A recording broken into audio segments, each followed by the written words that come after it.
আমি তোমাকে ভালোবাসি বলেই তোমার পাশে আমি অন্য কাউকে সইতে পারি না, সে যেই হোক বা তার যতই ভালো উদ্দেশ্য থাকুক না কেন। তাও কোনো পরিস্থিতিতেই তোমার পাশে আমি অন্য কাউকে সইতে পারি না, কাউকে না।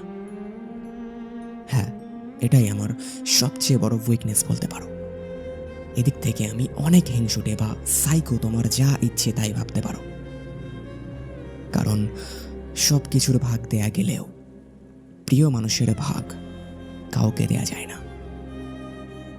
যা আমার সেটা শুধুই আমার, শুধুই আমার।